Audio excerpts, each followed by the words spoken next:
We're here with Dr. Ditchkoff from the Forestry Department, here doing a project for biosystems engineering. Our first question, Doctor, is what are the major issues that come with hunting to extinction and relating it to the environment?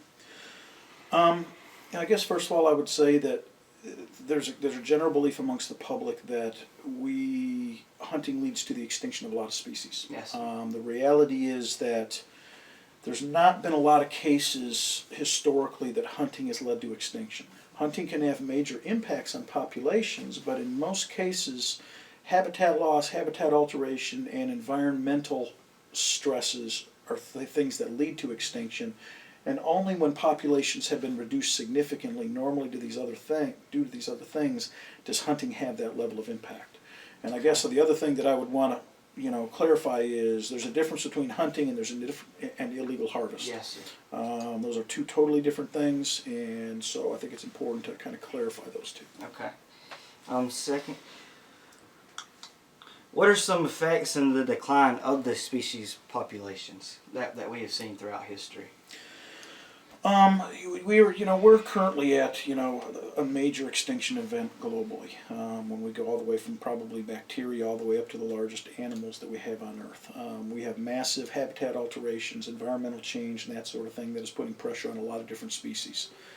If you take a look at deforestation in Amazon rainforest or whatever it is, a lot of unique species are imperiled. Even in the southeastern United States with longleaf pine ecosystem.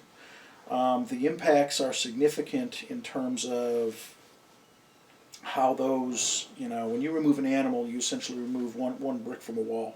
Removing one species may not have a huge impact, but you hit enough species and all of a sudden you start to have an ecological cascade.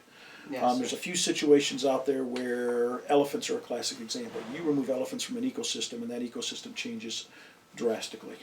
It's, here in the southeastern U.S. we have, there are certain things that impact the landscape. When you go to southern Africa, the three things that impact the landscape are water, fire, and elephants. Yes, sir. You remove elephants from a habitat and everything changes and the animal assemblage just changes all around with it. Yes, sir. Yes, sir.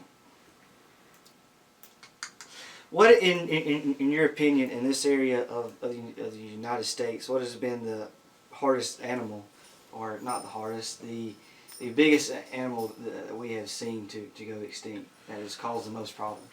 Probably the red wolf. Red wolf. The removal of the red wolf in the southeastern U.S. and concurrently the removal of the gray wolf in the northeastern U.S. removed the large predator. As a result, you had little control over growth of deer populations and that sort of thing, and where hunting becomes the only mechanism by which we're able to control deer populations. Coyotes were not native here. Coyotes have filtered in, in the 1960s here in Alabama and all the way to the 1980s to South Carolina, North Carolina, and have started to fill that niche, but they don't fill the niche the same way.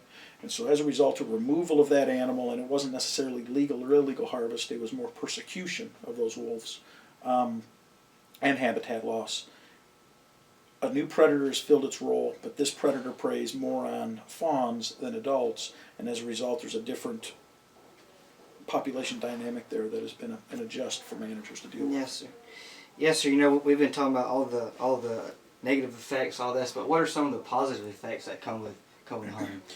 Yeah, I mean, most of the general public feel that hunting has a negative impact on populations. The reality is that hunting has only rarely had resulted in extinction or extirpation events. I'm going to use Africa as an example. The general public is strongly opposed to trophy hunting. The idea of someone going to Africa and harvesting a zebra, harvesting an elephant, or something like that has, strong negative emotional baggage with it. Yes, those hunting operations are actually serve as a foundation of conservation of species in southern Africa. Because of the value of those animals from a hunting perspective, local communities, those countries, those developing nations have recognized the economic value of having healthy populations of rhinos, of all of these species that we kind of take from, that we go to the zoo to see. The value of those species are often greater than what the money they could get off the land. So by harvesting a couple of those animals, there's actually an incentive. If you have legal hunting, there's an incentive to maintain harvestable populations of those. And there's classic examples from all over the globe with our Argali sheep in Tajikistan, Nepal, and southwestern China, and rhinos in southern Africa. Elephants. I mean, there are places, elephants, that they're culling. Kruger National Park culls over 1,000 elephants a year just to have to get them off because they're growing, exponentially. So there's a lot of value in places for sport hunting of animals. And most people, when they hear trophy hunting, they don't realize that the meat is being used by the locals. The trophy's coming back, but the meat's staying there because they can't legally bring it back, but they're using it. They're employing locals as guides, as game, wardens, as all of these sorts of things, and that is the lifeblood of a lot of communities in different parts of the world. Yes.